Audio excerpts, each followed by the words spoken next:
Hi everyone, welcome back to my channel. My name's Jenny and I'm here today to start my reading wrap up for the month of April. I started it off by listening to Through the Garden, A Love Story with Cats by Lorna Crozier. And I really flew through this audiobook. I listened to it in, I think, less than a week. It was really quick. So Lorna Crozier is a Canadian poet and literary figure, and she was married to another Canadian poet, novelist, literary figure named Patrick Lane. And this memoir chronicles their relationship from Lorna's perspective, and also as it's chronicling like how their relationship began and where, you know, Lorna's life as well. It also chronicles Patrick's final year, I guess, as he descends into a kind of unnamed illness that ends up, I think, leading to his death. And she also chronicles their homes, gardens, and the cats that they've had in their life, as well as some other pets. This is a very heartfelt, moving memoir. I think I had my own reasons for feeling very emotional while listening to it, but I think that this memoir really exemplifies something that is important about sharing a personal experience, and that is, you know, really revealing the emotional impact of something like an illness on a 40+ year partnership. I actually compared it a lot to The Year of Magical Thinking by Joan Didion as I was listening to it, because The Year of Magical Thinking chronicles the year after Joan Didion's husband's death, but Joan Didion's approach was so much more cerebral, much more analytical, and kind of removed from the emotional impact of the situation, whereas Lorna Crozier's memoir is very emotional. It really goes into the emotional impact that is happening to her as her partner is declining in health, and the things that it's like, how it's affecting her career, how it's affecting his career, how it's affecting their relationship, the anxieties that go through her mind about losing him, the pressure, the uncertainty, it so well illustrates all those feelings that a partner can feel as their partner is experiencing severe illness. So I thought it was really, really beautiful and really well done. And I had read Patrick Lane's There Is a Season, which chronicles his recovery from alcoholism and his relationship with Lorna. So I think it was interesting to, you know, read two authors' perspectives on the same relationship and kind of, you know, compare and contrast. I don't think I remember There Is a Season well enough to have really compared and contrasted them like a huge amount, but I think that Lorna's narrative voice and her perspectives on Patrick's career, and I do remember in Patrick's memoir this immense love that he had for her. And so they're not perfect people. They both hurt other people. They both do questionable things to each other in their relationship, but it is a testament to kind of endurance in a relationship, and also that really profound attachment that can happen for people when they end up spending their lives together such a long amount of time. So did really enjoy that one, and I will check in again with you when I have finished another book. Hey everyone. So the next finish I had in April was the new Internationals by David Wright Falade. This is a historical fiction novel set post-World War II in Paris. Follows a host of characters, a French Jewish girl who survived without being persecuted personally, the Holocaust, and a young African man who is trying to better himself through education in France, a young half African, half French woman who is a revolutionary, and a young American Black GI who is stationed in Paris. So those are the four kind of main characters and how they interplay in this very topsy-turvy world of politics and race and class and colonialism. There's a lot of interesting stuff in here. I'm not going to go into too much about detail here because I have made an entire reading vlog about this book. So if you're interested in finding out more about it, you can follow the link in the description box to that video. Overall, I think the first half of this book is much better than the second half. The second half got very convoluted for me, and very stereotypical things started happening, and especially the female characters started ringing less true, unfortunately. So I, in the end, was not that impressed with the overall effect of this book. So, keep that in mind if you're going to consider reading it. But I would check out my reading vlog if you want to learn a bit more about it and see if it's for you.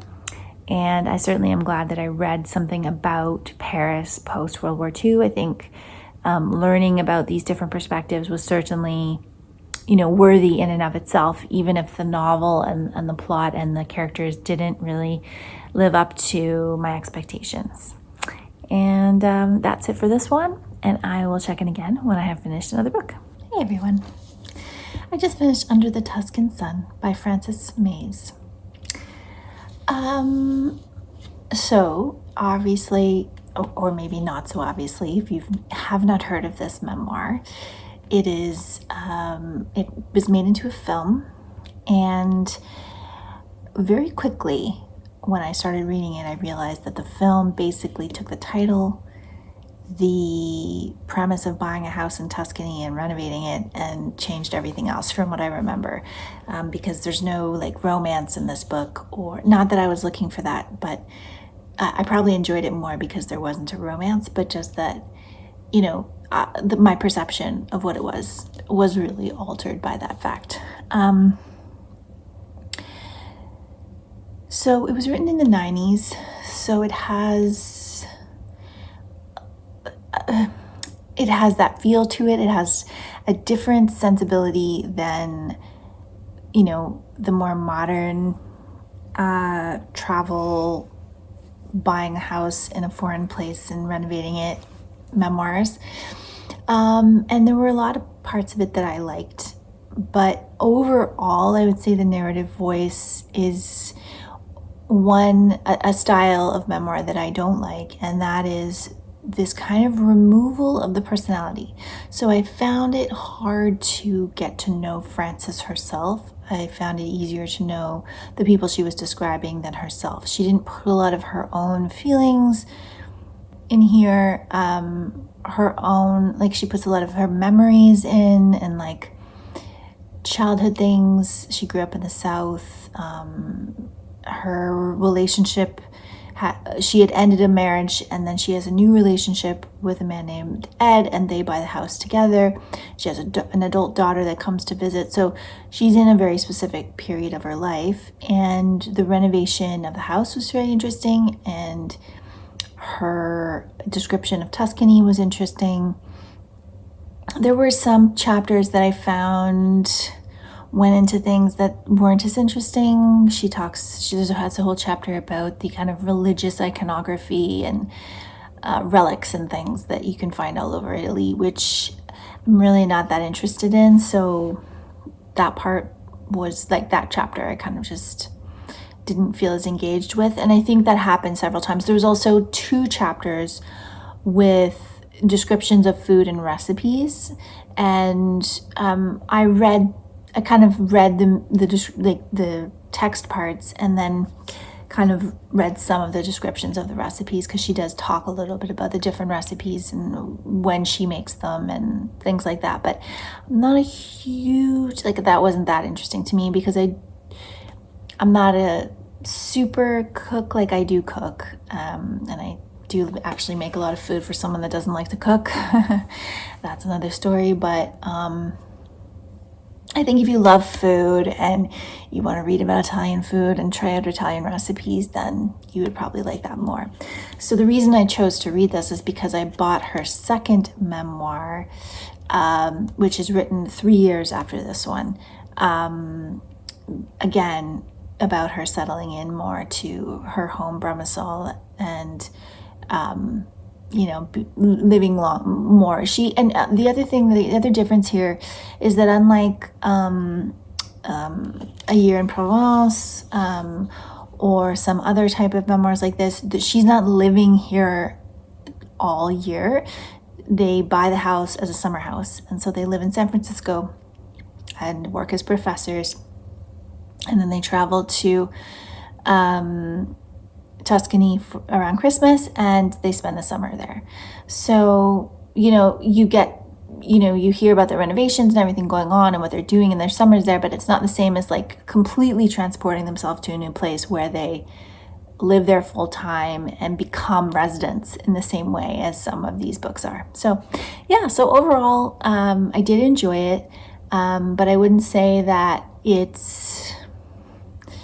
had the charm and the kind of emotional impact that some other styles of memoirs like this have. For instance, the Carol Drinkwater ones, which are my favorites. So I think, there's a lot of ways to do this style of writing, and this way was just not my favorite, but it was good enough.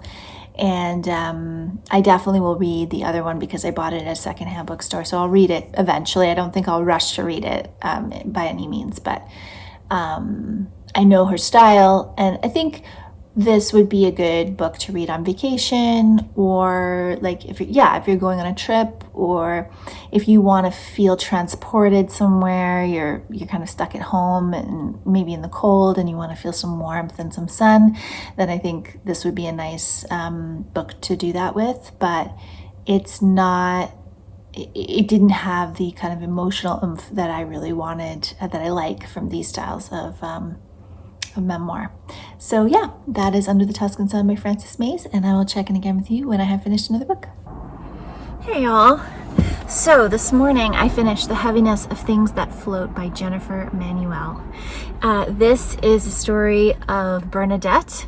She is reaching the end of her career as a nurse in a remote First Nations community off of northern Vancouver Island, and we are coming into her life right when she's going through a kind of crisis of identity, where she's wondering what she's going to do next with her life, how she's going to survive after spending 40 years in this career, because she's basically created this life here that is the only life she's ever known, and now she's going to be moving to another part of the island where her sister who passed away left her apartment, and she's going to be going to be involved with her family in a way that she never really has been before.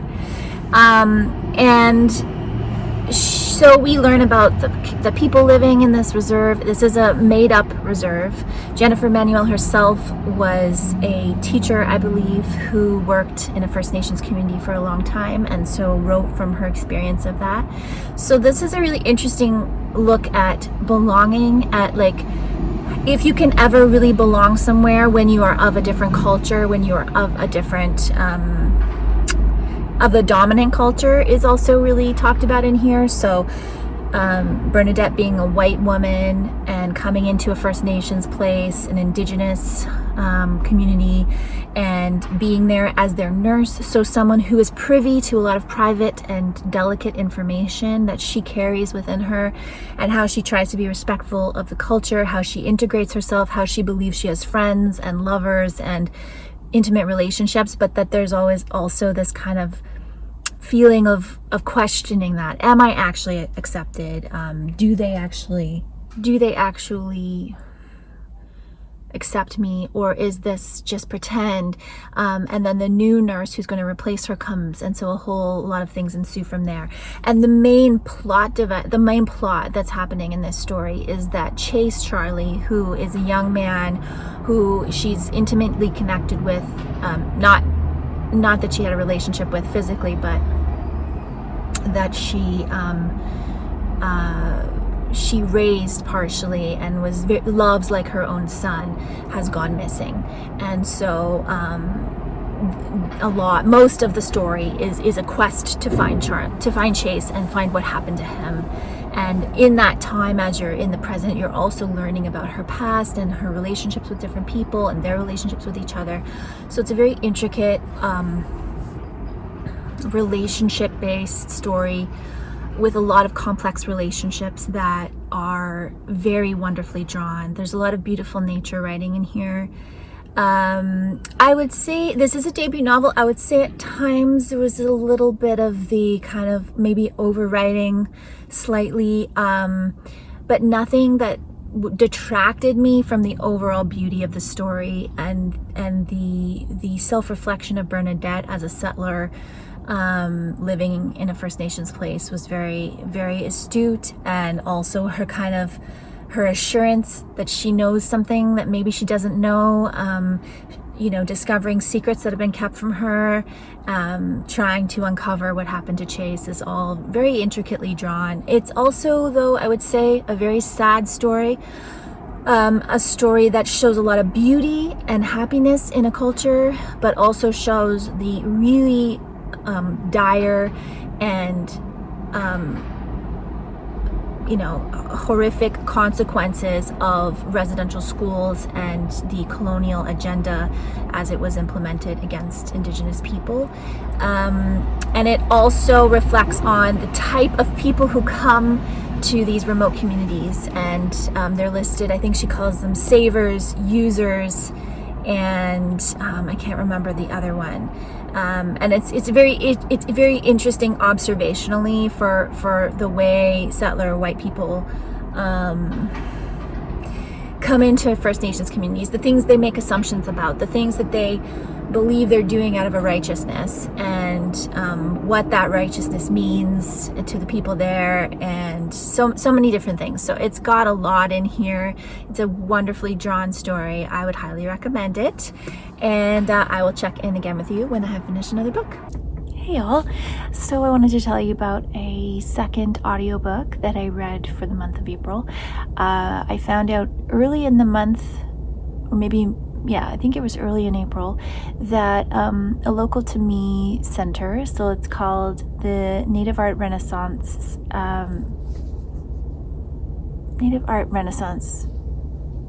Cultural Center, I think is the full name.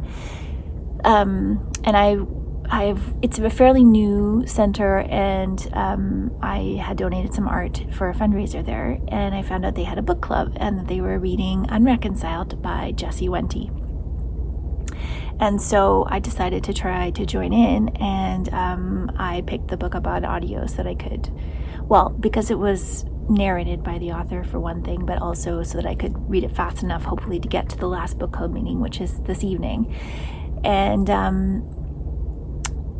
I've really enjoyed reading it. I wasn't really aware of Wente. He is a Indigenous film critic in Canada. He's worked mostly in Ontario for the CBC and for the Toronto International Film Festival, and he now works, I believe, for the Indigenous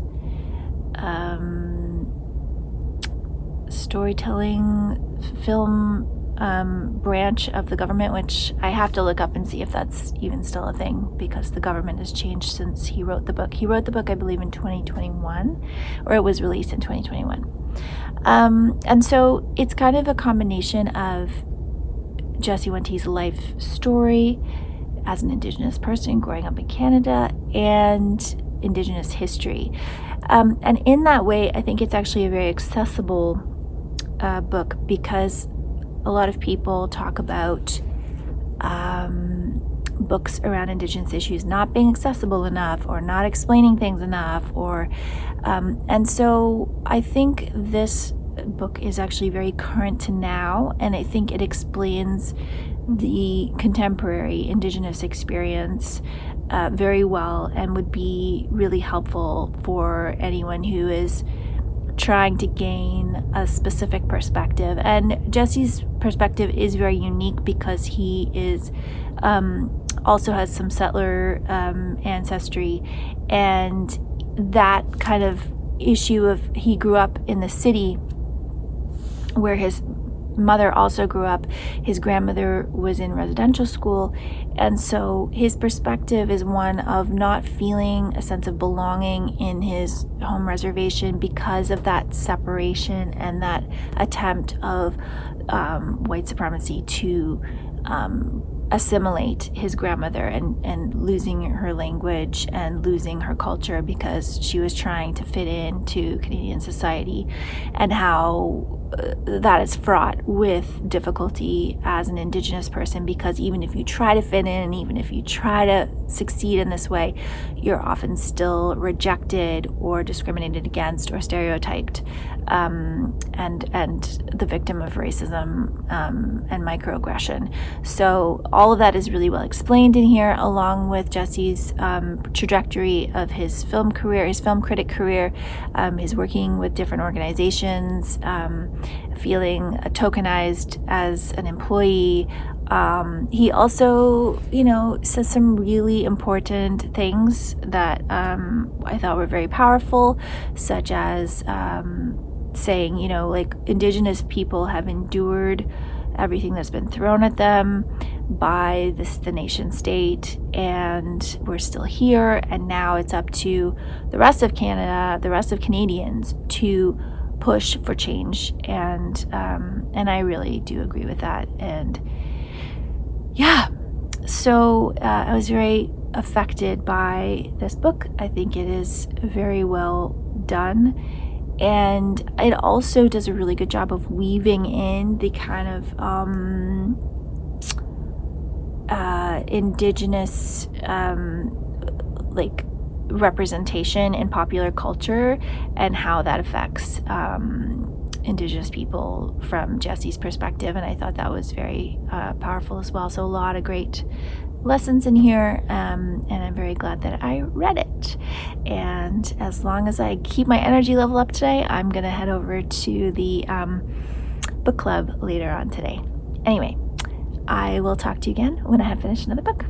Hi all. Okay, I finished my last book of April. Today is the last day of April, and this morning I read the last chapter of Photographing Fairies by Steve, and I'm going to look in the back because they have the proper pronunciation of his name, Szilagyi. Steve Szilagyi, Photographing Fairies. Okay. This reading experience was quite interesting for me. I've seen the film of this story a long time ago.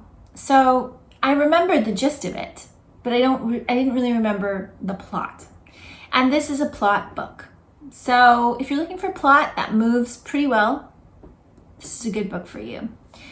It is the story of Charles Castle. He is an American living in London. He's a photographer. One day he's approached by a rather abrupt constable in his studio who wants to show him some photographs. They seem to be photographs of young women who are standing in a lovely garden, but there's these little splotches around them. And when the splotches are investigated, it is discovered that they are fairies. So these photographs were taken in a little village called Birkenwell, and Charles Castle decides to go and find out where these photos came from. And he is then embroiled in a very dramatic and action-packed town. I'll also say that this book opens with Charles Castle on his waiting for his death. He has been charged with murder and has been sentenced to die. So there's a very that gives the story a very